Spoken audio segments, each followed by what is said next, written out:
16 जून 2013 की वो रात जहां पर सभी अपने घरों में चैन की नींद सो रहे थे, वहीं पर केदारनाथ में एक भयंकर घटना घटने वाली थी जो सुबह होते ही लाखों परिवार को तितर बितर करने वाली थी। किसी ने नहीं सोचा था कि उनके साथ ऐसी घटना भी घटेगी। हमेशा की तरह हजारों और लाखों की संख्या में श्रद्धालु केदारनाथ दर्शन के लिए पहुंच गए थे। शाम हो चुकी थी और मंदाकिनी नदी की गर्जना ऐसे डरा रही थी मानो वहां पर कुछ भयानक घटना होने वाली हो।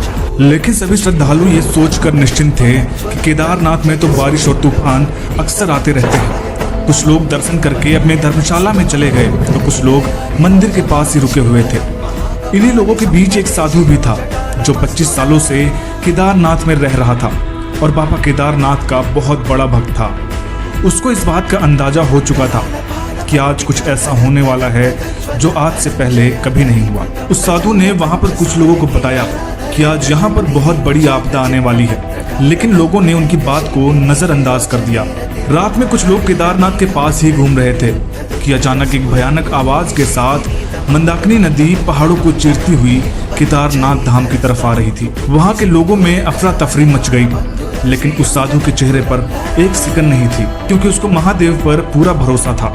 थोड़ी ही देर में मंदिर डूब चुका था और वहाँ के लोग आपदा में बहकर कहां चले गए कुछ पता नहीं चला। वो साधु भी पानी में डूब चुका था और मंदिर के सामने ही केदारनाथ बाबा से बोलने लगा कि हे महादेव, इस जीवन में बस एक बार आपके दर्शन करने की इच्छा थी। उस साधु की प्रार्थना करते ही साक्षात महादेव उस साधु के सामने आ जाते हैं। साधु महादेव के दर्शन करता है और महादेव से कहता है, हे महादेव, अब मेरी कोई इच्छा नहीं रह गई, मुझे अपनी शरण में ले लीजिए। महादेव ने उस साधु को आशीर्वाद दिया।